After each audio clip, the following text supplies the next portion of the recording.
what's going on. But yeah, if at any point you go, all right, stop. I have a question. Just stop me and ask a question. If I can answer it, I will. If I can't, we'll so note the question and we'll try to get an answer to it. Fair enough? Mm-hmm. All right. So the chapter is titled it for their next trick. And so he starts out, or they start out actually, by quoting former CIA Director Vice Admiral H.R. Hillenkoetter, who said it is imperative that we find out the origin and the purpose of UFOs.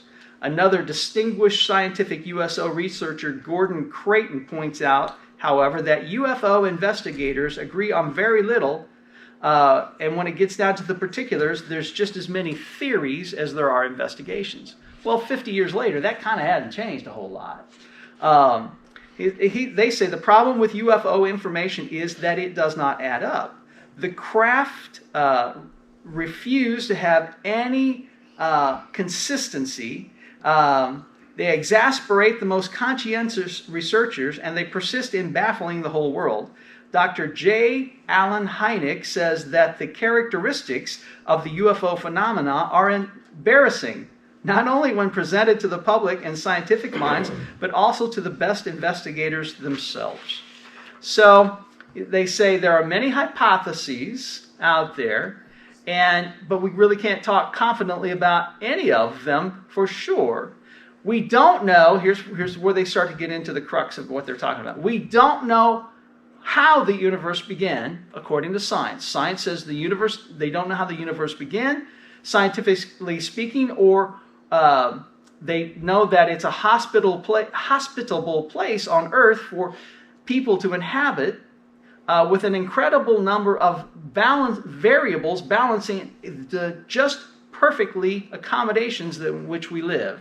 In other words, the Earth itself is crafted in such a way that it is perfect, but there's so many little things that came together to create the perfect environment for humans, and science can't explain that. How did that happen? And it says, other than in the biblical view, science has no satisfactory answers to the origin of the universe or why it operates. The frustration in the scientific community over the Big Bang Theory and other ideas that have come and gone is so intense that we find here and there a sheepish resort to the creator. In other words, science will reluctantly say, well, there might be a creator, right? Science News in 1974 recently ran an article breathlessly propounding the certain very special propensities without which we could not exist in the universe, and concluding that it seemed as if the universe knew we were coming. That's an interesting way to put it. I like that. Yeah. Though the articles wistfully specified that the creation by God theory would solve all the problems, they could not likely say that it was regarded to be a breakthrough. So then they talk about evolution. Given the present unpopularity of God, and that's in 1974, and I would say the continuing unpopularity of God, in the scientific circles, most scientists approach nature and the universe from the evolutionary angle. Everything was once small and simple, has now become big and complex.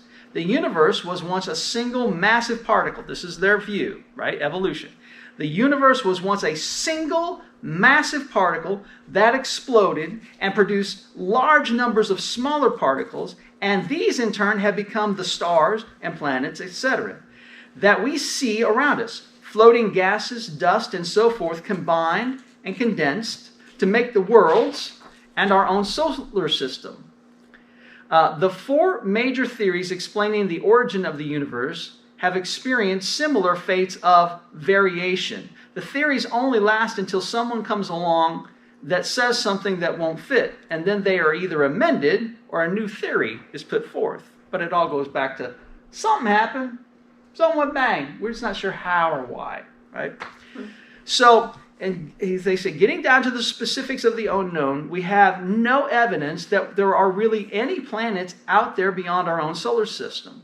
And if there aren't any planets for the UFOs to come from, then they're not flown by extraterrestrials, assuming extraterrestrials live on the planets as Earth creatures do.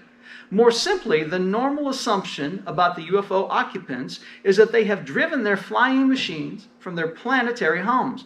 But the problem is, we've never seen a planet outside of our own neighbors in our own solar system. Now, that was 1974. So I did a little checking.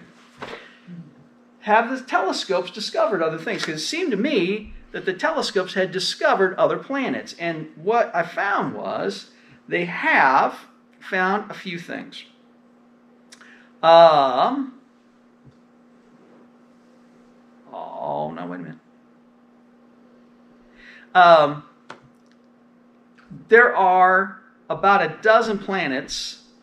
Oh, where did it go? I saved it. I know I saved it. Here, there. There are about a dozen planets, 14, that the telescopes have found, but none of them look to be inhabitable. All right. So, and these are extrasolar planets. So they're looking at these saying these look like planets to us. From what we understand, a planet has to have some kind of regular orbit. They name them Kepler 69, Kepler 90I, 51 Pegasus B, TOI 700C, TOI 700D. It goes on and on. So you can Google that and just look for exoplanets or extraplanets in that sense, and it'll pull up some things like that. So since 1974, in the last 50 years, they've found those, but there is no evidence that there's anything like Earth or that we could discover that could hold life. As we would know, life would exist. So with that, they say it is a very popular and maybe even reasonable notion that there are planets everywhere in the universe. And we've talked a little bit about that here. This has always been more or less assumed as an extrapolation from our own solar system. The popular writer Isaac Asimov has described billions of planets circling infinite suns in the universe. NASA scientist Dr. John Billingham believes that there are hundreds of billions of planets in our own galaxy, let alone the rest of the universe, which could have life or at least advanced as our own. But the fact is, we've never seen any of them. We can't prove that. It's a theory, but we can't prove that it's there. We just can't pick them out at such distances, they say. Dr. D.H. Menzel admits concerning the existence of outer space planets, any figures you may have heard, including mine, are just guesses, he said. So, spotting a planet even close by, say at a distance of 10 light years away, would be the same as spotting a pea at 28,000 miles. So he kind of gives, the estimate here. So even with Hubble, though Hubble has seen a lot of things in its time, and then this new telescope is finding some amazing things that you can find online too. So what they're saying here, so far, is that these are all theories.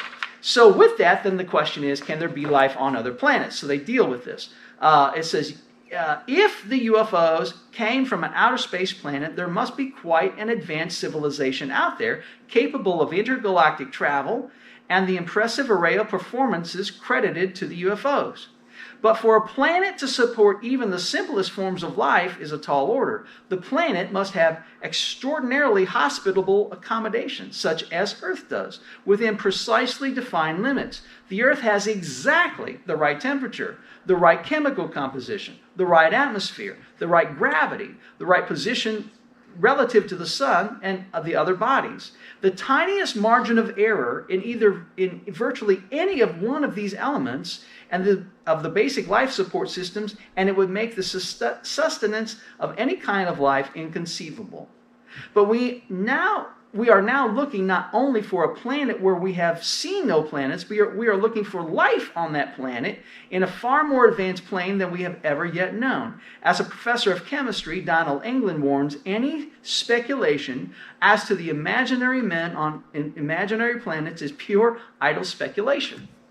And that when I read that to begin with, I thought, now that is fascinating, because these are their people, science people saying, hey, we can't prove that there's other planets, so how can we say that there's extraterrestrial life coming from other planets if we can't even see they're coming from. And they would have to be incredibly intelligent to come light years, hundreds of light years, thousands of light years from that way to be self-sustaining just to get here, right? So my theory is that there's something else demonic going on with these seeing these UFOs.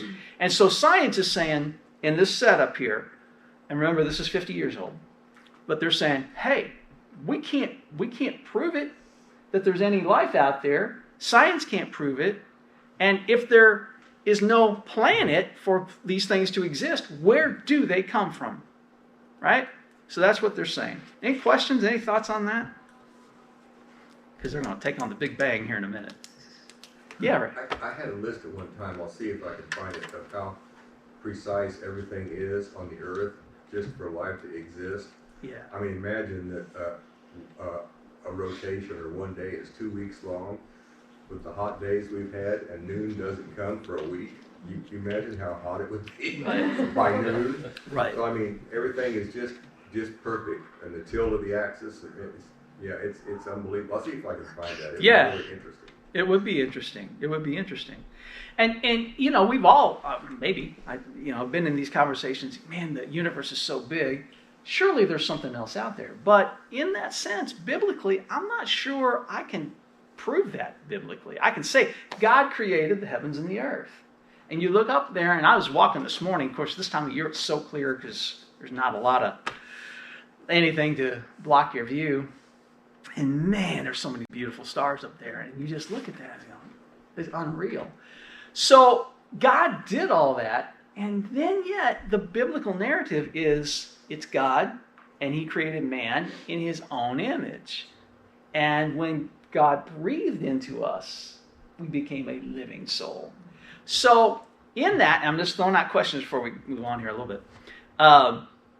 If God did create life in other places, would he have had then to create life the way he created life with us in his image? And would he have had to breathe on it to create life, to make it a living being, And there's not really, I don't see anything in the Bible that says he did that anywhere else. This is us and him. And which, if you stop and think about it, and just run with my narrative here for a second, because you can disagree with me on this, but it shows how much he cares for us, how much he loves us. He created us in that way. He made this perfect place, this planet, and a perfect environment for us. And imagine how perfect it was before the fall. And it's us and him. And if it is us and him, and it's only us and him in the entire universe, how much he loves us, how much he cares for us, how much he is going to make sure that we have provision, and that provision is Jesus Christ for dying for our sins. So I don't know. I just thought about that. I'm reading through this, and I thought, man, this is a very powerful positioning, I guess. So now we're going to talk about Big Bang. Yes, Mike, go ahead. In the Bible, it says nobody knows the day nor the hour when he's coming. Correct. Right? There's other things that we don't know that will come to mind. Yep. So who's to say he didn't? It doesn't say that these are the only creatures that I have created. These right here, no place else. No, I don't think it says that. And just because we don't know and our telescopes can't see far enough, I don't think that it means that he didn't. Yeah, I'm not going to arm wrestle you on that one either. I mean, there could be. I'm just using what I have available, which is science and the Bible. Right. I'm going, I don't see that. But I'm not going to arm wrestle you and say... I really wanted to arm wrestle too, darn it. No. So, all right. Anybody else? Anybody else? For arm wrestling? No. Oh my. We might finish early tonight. Okay, are you ready? Go ahead. Here they take on the Big Bang Theory, and this is really powerful. I think this is one of the best defenses against the Big Bang that I've ever seen. It says this: the problem with finding life of any sort out in a Big Bang universe is that we must first bridge the gap between dead matter and primitive life. We haven't space here to go into the enormous case against spontaneous generation, the coming together by chance of precisely the right materials under the precisely right conditions to satisfy the requirements of life. Dr. James Kobidge's excellent book, Evolution, Possible or Impossible, elaborates on the subject. Some scientists have neatly claimed that Earth must be the only place where it could have happened. They have thought that once is plenty for so far-fetched an occurrence. The idea of spontaneous generation is based on the lapse of enough time for virtually anything to happen. But is this quite fair? Other scientists state, I should like to discuss what I call the practice of infinite escape clauses. I believe we developed this practice to avoid facing the conclusion that the probability of a self-producing state is zero. These escape clauses postulate the almost infinite amount of time and almost infinite amount of material, so that even the most unlikely event could have happened. This is to invoke probability and statistical considerations when such considerations are meaningless. When for practical purposes the condition of infinite time and matter has to be invoked, the concept of probability is annulled. And so they give this. He said, we're going to use the idea of a frog, and a frog turning into a prince. All right? So a frog, in one split second, equals the prince, right? You kiss a frog, and the frog becomes a prince in an instant, right? And they call that a fairy tale. They said a frog plus 300 million years equals a prince. You know, and they said, well, now that's science, right? So a frog becoming a prince is a fairy tale, but a frog becoming a man, in other words, with 300 million years worth of time, yeah, that's possible. We call that science. So the idea of life emerging spontaneously from non-living materials has always been difficult to reconcile. The spontaneous generation of a living organism is impossible, says Dr. George Wald, a Nobel Prize winner and Harvard professor. Yet, he still believes in it because, after all, he said, here we are. Dr. Duane Gish, who spent 18 years in biochemical and biomedical research at Cornell University and the University of California and the Upjohn Company, concluded after all of his investigation of the theories of life that an evolutionary origin of life is impossible. So, I mean, I thought that one was pretty powerful. He's got all of this. He's done all this study. He says, the evolutionary origin of life can't have happened. It's impossible. So there's where science should lead us back to God.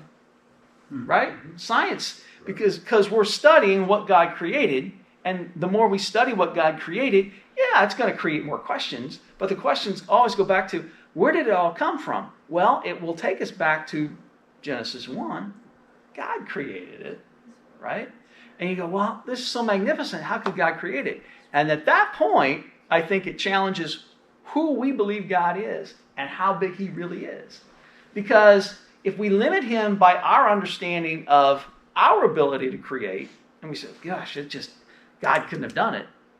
Well, then that means our understanding of him is smaller than what it should be. Right. But if we go back, we look at all and say, how did this happen? And it takes us back to Genesis, and we go, not only did he do it, he spoke it. He said how he did it. He spoke it. What kind of being is this? And when we get to that point, I think that then changes our whole perspective of who he is. Which, when that happens, it should change how we pray. Because we can come in much bigger faith to someone we go, not only did he do it, he spoke it and it happened. You know? So with this whole Big Bang piece here and evolution, I just thought this was fascinating. I know there's a lot of technical stuff here, but when you look at it, it's like every kid studying science needs to hear this. You know, it couldn't have happened without nothing could happen from nothing, right? If I'll put it that way. That's What's that? That's the key. But just think about the Big Bang for a minute. It says all this matter came together just right to produce the Big Bang. Where'd the matter come from to produce the Big Bang? Yeah, You know, you can keep going back. Well, where did it all come from? right. Did it always exist, just floating around? Yeah, after 500 billion years, that's the answer every time. Yeah. Is time. You know, it just doesn't make sense. Well, and that's what I thought was fascinating too about that is that they'll say, well, it needed millions of years. Well, it needed millions and millions of years, and then millions and millions and millions of years, you know, in order for it to happen. They use the analogy of pieces of a wristwatch in a sack, and if you shake it enough, finally you'll have a wristwatch. It all Takes a few falls million. together. Yeah, Just and keep well, shaking. Yeah. These people are supposed to be super intelligent, you know, the ones that are listed, the ones that have the prizes and everything, and yet they say that a single-celled organism multiplied somehow or other and turned itself into a fish, which then turned itself into something along the lines of a lizard, Mhm. at the very same time turned itself into something that could breathe air and walked out of the water. And then that lizard turned into a monkey. Right. Yeah. It makes no sense. Yeah, none. Well, funny you mentioned that because that's kind of where they're at in the thing here. But that's right. So let me pick up on that. It says we have to make another assumption and a big one. We must assume that they experienced the phenomena of primitive life evolving into more advanced life. So that's what evolution is saying, right? That we started out as ooze and have become a superior life. All right. The concept again repeats a series of improbabilities, almost as difficult as spontaneous generation. It is perhaps a bit easier to assume that once life is present, it will advance. Okay, so we'll just keep getting better. But the advancement of simple life into complex life is something fraught with mystery. A sea creature coming up on the land is not so hard to imagine, but how did the human eye evolve? Yeah. Charles Darwin, in one of his lesser used quotes, freely confesses that the idea of the eye evolving by natural selection is absurd in the highest degree. And they don't talk about this here, but I've seen in answers in Genesis, people talk about how did music evolve? Where did music come from then? How is that even possible? Because there's really no use for it. Correct. You don't have to have it to live. Right. So where did that come? Right. Exactly. I always had, Steve, was if evolution is real, why is it still happening? Exactly. Why aren't things coming out of the ocean and changing? Yes. What, you know, Mm-hmm. why aren't we seeing changes now from one thing to another? Or the physiology of humans improving because Yeah. thousands of year old mummies, we haven't advanced any. Like, We've deteriorated. well, But then how did the species separate? Why do you have frogs and humans? exactly. Why didn't all life that evolve, how did that separate from itself? If it only came from one thing, how did the separation from the variousness of humans to amphibians to fowl to four-legged, how did that happen? Yeah. Why is there variation in anything? Trees, fruit trees, Exactly. flowers? Exactly. How did the separation start? Because they're saying it came from one thing. All right, with a ton of time. Well, even with the one thing from a ton of time, spontaneously exploding and now continues to change. How does that happen? I've ever seen that. What happened to alligators? They say they haven't changed in a zillion years. Billions of years. Yeah. Or cockroaches. Yeah. Oh, gosh, I yeah. was hanging a fan on the ceiling the other day. I could use a couple of extra arms. Yeah, Yeah. exactly. Why didn't we evolve into that? Yeah. Yeah. And even in that, how did they then reproduce after their kind, like the Bible would say? Yes. Why do frogs then just create frogs, and humans create humans, and horses create horses, and chickens create how does that happen? There's when you get into the depth of some of this, you go, oh, I should have asked a lot of different questions in high school, because it's like there's so many things that they didn't teach. They just taught the basic overview. This is how it happened, and they don't get into the depth of this. If you get into the depth of it, it's very hard to defend it. Yeah, I got in trouble in high school for questioning that. Did you? Yeah. And the teacher's like, we're not going to discuss that. Interesting. Because I was trying to, I just said something about God and I can't remember what it was. And she's like, no, we're not going there. She's like, back to the book. Yeah. We're studying the book. Yeah. Just out of curiosity. That was in 1970. Back to the theory. Exactly. Any high school books? Anybody remember public school? Any high school books that all mention creation? I mean, as a, I don't remember it either. Ours did not mention creation. Yeah. No, not at all. And I was way back. I was, You're a lot older than me. oh, years. Even as a side note, I don't remember it. So. Well, all right. So here's this. In the conclusion, it is our purpose to study the probabilities of this hypothesis that the UFOs are the machines of a planetary civilization like our own, that we have the chance to that we have to chance over evolution in the process is just a step that we must take in our reasoning. We should bear in mind that evolution, like the existence of outer space planets, is a hypothesis, not a proven fact. We should also bear in mind that many people believe evolution as fervently and devoutly as their religion. And that's true too.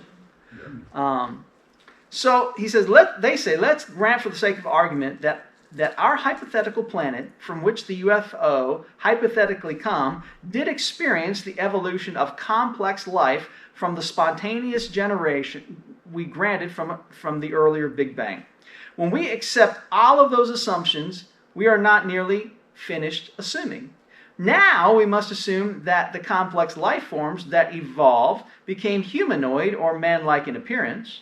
The observances experienced man-like monsters with legs and arms and faces of sort. That's what we've seen, right? That's what the reports are, that they kind of look like that little picture from that they show today. The reported size of most of the UFOs suggests creatures about the size of our own dimensions, give or take a little.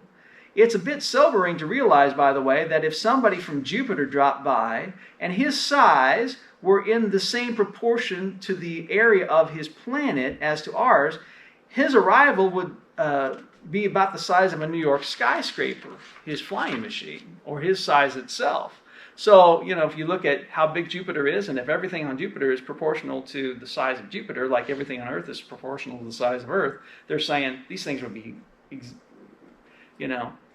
like the 50s sci-fi movies. To serve man. Love that episode.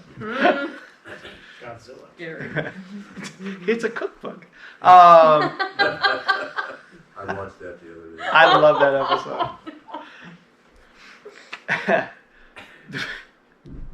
I'm going to get sidetracked. All right. The problem with the step to humanoidism is that almost infinite variables of the evolutionary path could produce any number of possible creatures. Assuming the evolutionary process and the variety of life on Earth certainly testifies to that, we can imagine that if we placed an identical spore of beginning life on numerous planets with their numerous conditions and life support variables, we would end up, after an evolutionary process, with a highly varied group. Obviously, the lengthy series of accompanying accidents and mutations could never be expected to duplicate themselves exactly under different circumstances. The respected scientist George G. Simpson of Harvard makes this point. And I thought this was really good, so I'm going to read this to you. Again, this is all super technical, but I thought it was really good. He says, both the course followed by evolution and its process clearly show that evolution is not repeatable. All right? This essential non-repeatability of evolution on Earth has a decisive bearing on the chances that it has been repeated or closely paralleled by any other planet. The assumption so freely made by astronomers, physicists, and some biochemists that once life gets started anywhere, humanoids will eventually and inevitably appear is plainly false. The chance of duplicating man on any other planet is the same as the chance that the planet and its organisms have had a history identical to all the essentials with that like on Earth. Let us grant the unsubstantiated claim of millions or billions of possible planetary bodies of life. The chances of such historical duplication are vanishingly small. It can't happen. Just the fact that it happened on Earth is so infinitely improbable that it came so perfectly like this, that the fact that it could happen anywhere else is what they're saying is impossible, is what they're saying. So, with that, they talk about universal chemical makeup. So studies have actually been attempted to try to approach the question of whether we would find humanoid or monster creatures in outer space planets. There does appear to be a relative uniform chemical composition throughout the universe, but this indicates only that creatures from elsewhere would be made up of the same chemicals that we are familiar with. Basically, so it goes on. So granting of humanoid form to our assumed neighbors on their assumed planets is yet another tenuous assumption. We are beginning to run into that practice of infinite escape clauses. We just don't seem to have the data to support the popular assumptions about UFOs and why we'd probably like our visitors to bear some resemblance to the human family. It just doesn't seem likely it could happen. So, again, what's my whole point? The point we're studying here is I don't think these are outer space extraterrestrials. I think they're demons. I posted one of our recent Wednesday nights on YouTube, and somebody put a comment on there that says, the question was, aliens or demons? And he put on there, or this person put on there, aliens equal demons. Probably true. Yeah. Probably true. So, questions, thoughts about any of this?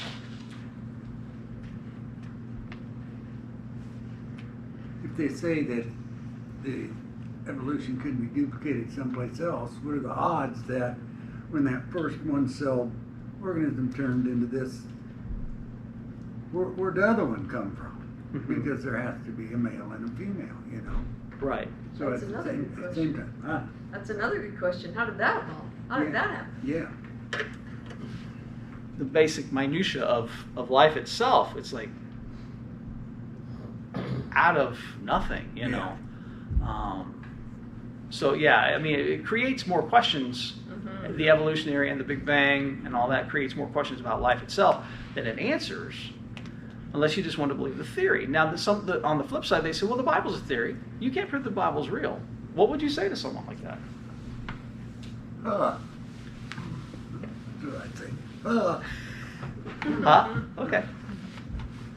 Because that is very, I mean, there is that group that says that book, you can't prove that book is real. What would you say?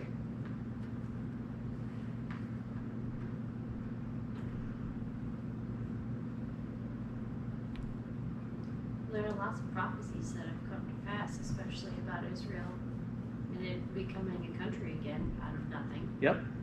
And I mean, I would say I don't have all of the dates, but I'm sure that if I did some research, I could find correlating prophecies of when things were supposed to happen and how they happened and how exactly it followed through to the letter of what God said it would do. Right. That's a great start, right, on that. Anybody else? What would you say? Well, along that same line, I would cite some prophecies from Isaiah too, calling for the Savior. Yep. Mm-hmm. Yep. 300, I think, altogether. And so we know that was true, you know. Before it happened, before he showed up, there was that, right? And while the genealogy is hard to get through, I was talking to somebody today. He says, "Man, I'm trying to read the Bible through, and it comes to that genealogy stuff and all those names, and this is hard." I said, "Yeah, I get it, you know." But why is it there? It's kind of there for this, to corroborate the realism that these people actually did live. You can trace it back and forth, and Matthew's got this one of the lineage of Jesus all the way back to Adam, the first Adam, and then Jesus becomes the second Adam. So there's that, and then there's also geological finds. They just found here recently, in the last week or two, or they've announced, they found it before that the steps where Jesus healed the blind man. Yeah. They found that. They Saw found that those on the steps. news, yeah. So that then says, well, this is what the Bible story says, and look here, we found this, and this is what, you know, what this says, and the Dead Sea Scrolls, and the actual the accumulation of the Bible, excuse me, and how that all pulled together, without all the technical details, but there's super substantiation in that. I think Jonathan Cahn even has maybe a video or something I've seen him talk about, that the Bible that we have is so close to the original Hebrew scriptures that you can say, yeah, I mean, it's not that far off. Because one of the other rubs is, well, it was written by men, and men brought their own interpretation in, so you really can't really say that it's the Word of God. Well, yeah, you can, because you say that those men were inspired by God, and they wrote what God said to write, right? Like the first 5, you know, yeah. You raise your hand, Mike. No. Oh, like that. Yeah. I was really. One of the big finds in the Dead Sea Scrolls was almost the complete book of Isaiah. Exactly what I was going to say. And when you read the scholars that put that together, and it's, if you go to Jerusalem, it's laid out, it's in this big, you can see parts of it. And they were saying it's Dead Sea Scroll version of Isaiah is over 95% as accurate to what we read today. Isn't that amazing? It's Awesome. And how could that be? Because all they had were copies of copies of copies. Isn't that phenomenal? So that's got to be inspired by God. Yeah, 'Cause absolutely. I mean, there's mistakes in books now. Right. You know, and it's just amazing how accurate that is. Yes. Yeah, and I think a lot of individuals who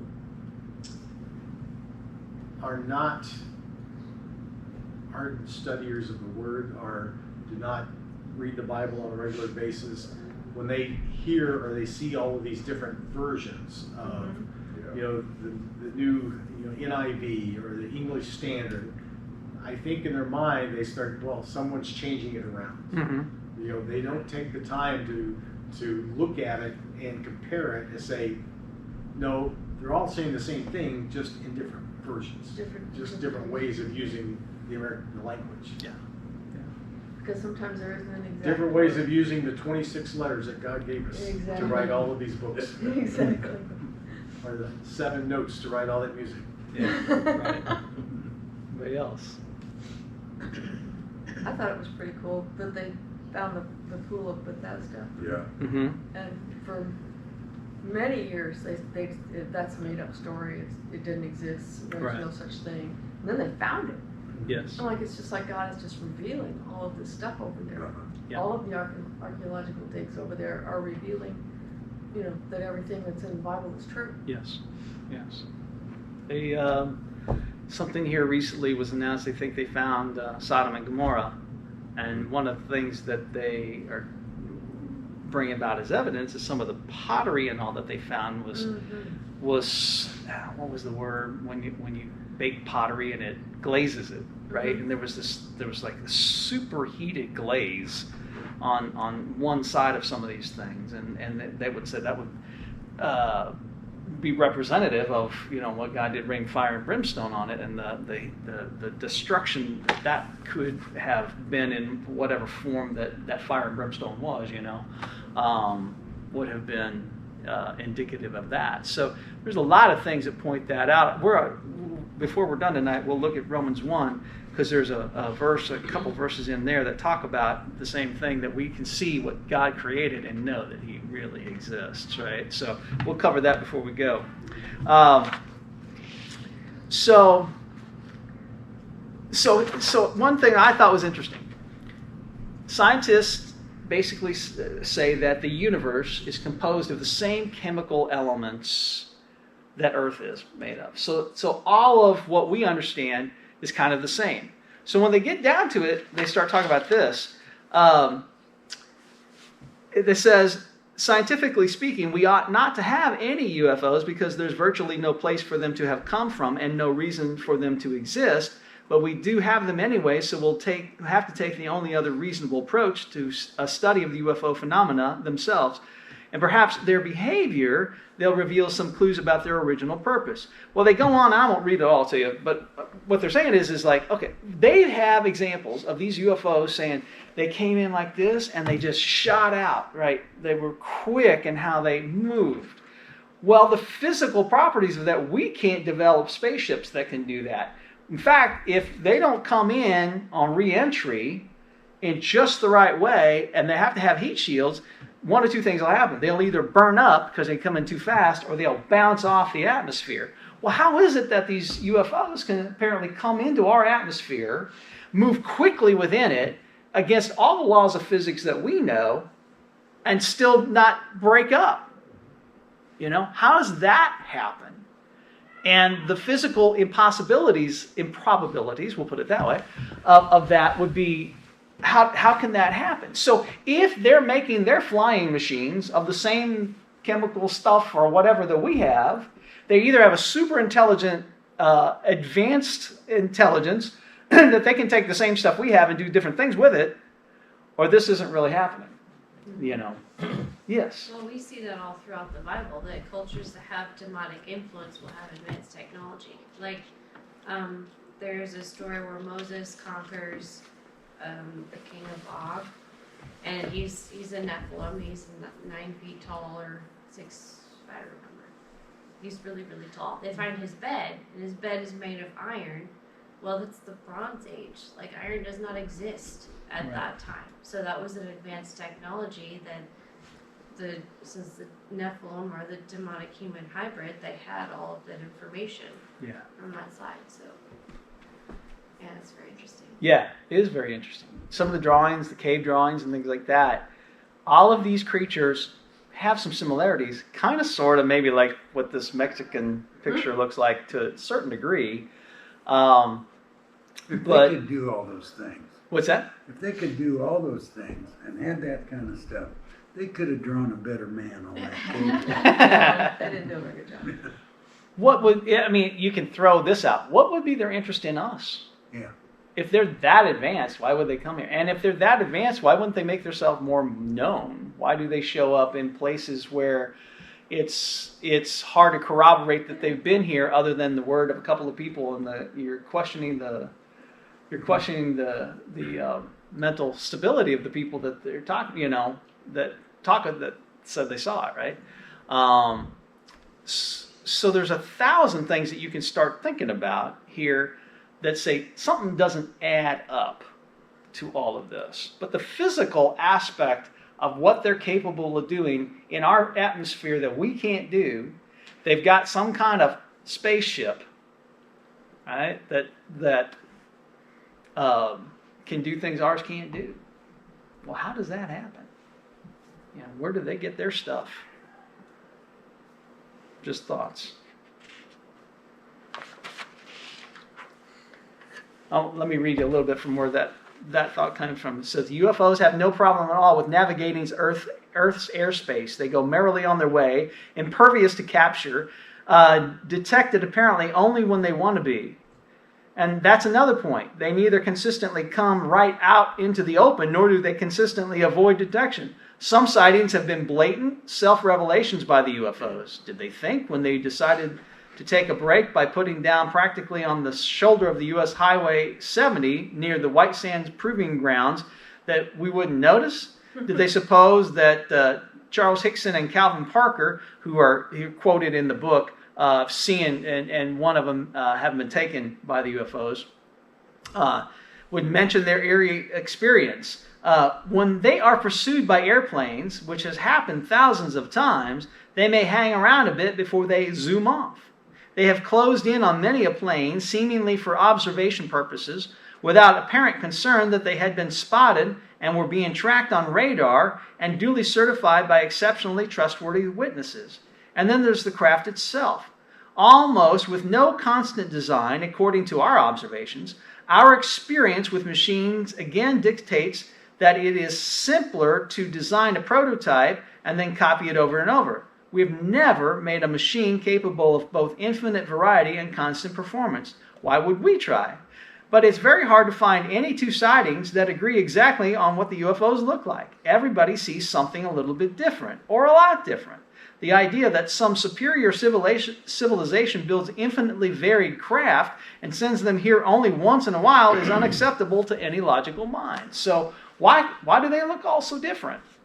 Now, in the 50s, there was this flying saucer thing, right? So all the space movies from the 50s have that, invasion, and they're this antenna and all that. UFOs just won't fit into any exact or known classification. They seem to have infinite style, body types, capabilities, and missions, and it's frustrating to say the least. Our atmosphere ought to pose another problem to the UFOs, but they seem to have little trouble with that regard. Air friction at the speeds achieved by the UFOs ought to be somewhat problematic, especially at supersonic speeds near the ground. Another hazardous combination. We must assume that UFOs are made of some heat-resistant material we know nothing about, because this one factor would pose an insurmountable problem for us. Our rockets must carry very specialized heat shields, even for slower speeds at higher altitudes. And the reported ability of UFOs to change shape, size, or color, necessity for instantaneously disappearing, are rather hard to understand. As we have mentioned, pilots as far back as World War II reported seeing shape-changing fireball craft tailing their planes or flying their wingtips. UFOs that turn up on radar become merely sources of light, which I thought that was a little radar for me here, because when they talk about that throughout the book, it's like, what do we know angels to be? Well, light, right? In that sense. So a frustrating propensity of UFOs is that they seem to continually violate inflexible physical laws. That they fly so well at high speeds through the thick air without noise is sensational enough, but they break mechanical laws that govern all motion in this particular gravity. So it's like, all right, they're making their case with me here, that if you wanted proof to say, okay, I don't think it's real. I don't think they're aliens. I don't think they could do that. Well, then start throwing the science into it. Well, how do they do this? How do they do that? And it then becomes hypothesis. Well, they've just figured out how to make a flying ship that can do that. All right, well, how do they do that? And take it backwards. Well, they're going to basically have the same kind of material we have, unless, of course, there's something we don't know. And again, that becomes the variable. Mike, to your point there. Maybe there is a planet that has got something that we don't have. They can do it. But it doesn't explain some of these other things, in and out, and we see them, we don't. There's so many variables here as to that. And again, my point is only to prove this. I think what we're dealing with is demonic. Regardless of what they have, wherever they're coming from, if they have the ability to go like this, very fast, whatever they have around them is kind of like holding them still, so they're not realizing it, but they are moving, okay? Mm-hmm. So if they have some kind of force shield, somewhere outside that force shield, there is contact with the air. And when they're moving that fast, it doesn't matter if it's heat resistant or not, there's particles in the air. When meteor comes in, and you see it coming, it's burning up because it's going so fast. Mm-hmm. Now, if it had a shield around it, there would still be sparks and fire around it, because there are particles in the air that are going to be heated up because it's pushing it out of the way. Right. So irregardless if the ship will burn up, the air itself will burn up. Mm-hmm. So when they do that, and then they go 38,000 miles an hour, I don't know where it went. Well, now it didn't, because it'd leave a trail. Mhm. It'd have to. Of something, and they make no noise. They make no Right. sound. And there's just the where they just disappear. Mhm. They appear, they disappear. Gateway. They have gateways right over, what's that ranch? Skinwalker Ranch. Mm-hmm. Oh. Gateways. They're trying to get things straightened out so we can use our airbags now. Yeah. How many hundred people has that killed? Are there any airbags on the They think UFO? this thing's gonna blow up in the air, Yeah. and then the other's gonna blow in our laps. Yeah. Yeah. Oh. I just kind of think, you think about this, but some of it's so, I don't know what you call it, stupid. That's about as country as you can get. You do these stupid things like that, and I think there's going to be a stopping period where it says, that's enough. If we're going to serve the God, let's start serving Him Mhm. and tell Him to go blow His back up, Yeah.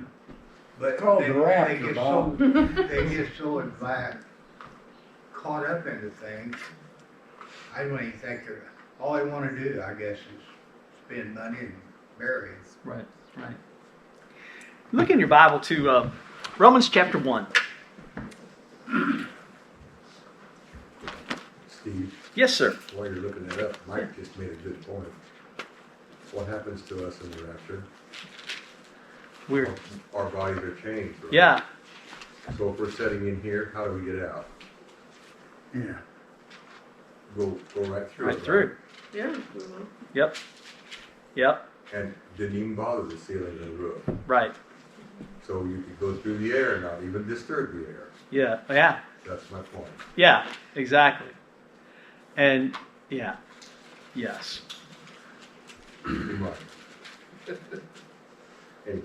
I don't want to hit my head, so I hope that's true. Where are we in Romans? I forgot. Romans chapter 1. Thank you. In fact, I want to read it out of.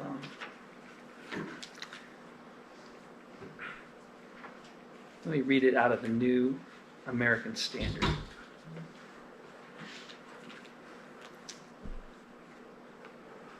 So, and again, I bring all this up to create clouds of doubt about the UFO narrative. Okay, because I am of the opinion that probably for 75 years we were told, right, they really don't exist. But something is happening, right?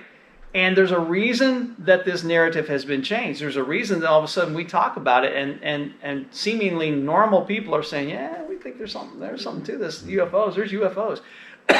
Excuse me. And I am suspect of that because it's like, no, something's not right. And I am going back to this book in the 1970s study, and somewhere along the line in some study, I remember somebody made the connection that it's demonic. And that's always stuck with me over these 50 years. And this book has helped, and Ray found this book for me, by the way. This corroborates that, and I think it proves it. And let me give you one last thing before we stop tonight out of Romans chapter 1. And I love this little chapter in Romans because this summarizes so many things in so many ways. And look at, starting with verse 18. And again, I'm going to read from the New American Standard. Now Paul is talking about the wrath of God here, but he makes a point. Paul makes a point that people, even if they say, I don't believe in God, Paul makes a point, says, oh yeah, you do. They really do. And here's what he says. For the wrath of God is revealed from heaven against all ungodliness and unrighteousness of men who what? Suppress the truth in unrighteousness. because that which is known about God is evident in them, for God made it evident to him. For since the creation of the world, his invisible attributes, his eternal power and divine nature have been clearly seen, being understood through what has been made, so that they are without excuse. What's he saying there? What's he saying? What has been made? Through the creation, through God's creation. They know he's real, because all they got to do is look at the creation and go, yeah, there's more than this. They can deny it. They can say it's not true. They can say that's just a bunch of fairy tales. But deep inside, what Paul is saying is the very nature of how we were created, because God created us. They know, everybody knows, deep inside, it's true. It really is true. And God is real. And he created this. And he's saying it's evident within them because God made it evident to them. And I put it this way. He put a homing device inside of us. He created us in his image and put a homing device in us so that we're just drawn back to him. He wants us to find him. And these people who shake their fists and say God is not real, they're always angry. If God is not real and we're all fools for believing this, why do they get mad every time they talk about it? Why are they so angry all the time? Why don't they just laugh at us? But no, they're mad all the time. And say, I don't want to talk about it. Yeah, yes, I don't want to talk about it. When you get them in a corner and and I don't want to talk about it anymore. Right? That's exactly what they do. Instead of trying to prove you're wrong. Right. Like try to bring you to your senses. Yes. They just won't talk about it. So biblically, I would take you back to this, just those few verses to say, how do you know this is true? Look, just take somebody and say, look around you. Look at all this. How does a tiny, tiny little seed that's called a tomato seed, you put that in ground and that thing gets 6 feet tall, and not only then creates all the leaves in its own ecosystem to sustain itself for the whole season, it also then creates fruit that would then recreate itself the next year. How does that happen? Why aren't all the seeds all tomatoes? Why do we have oak trees and tomatoes? Why do we have whatever? Just take them there and go, you tell me this isn't intelligent design? Tell me this isn't intelligent design. You know it is, because it says here, God made it evident within them. And so with that, I think part of this, the discussion might end, but I think the truth has been planted. If you bring this up to someone who says, oh, God's not real, or I don't believe, or I'm an atheist, or whatever, and you can take them to them and have this discussion, that what this says, it is evident within them. And that is how you know that if you ever talk to an atheist or someone who says, I'm not sure I believe, go from that premise. You can go from the premise go into that conversation going, it's evident within them.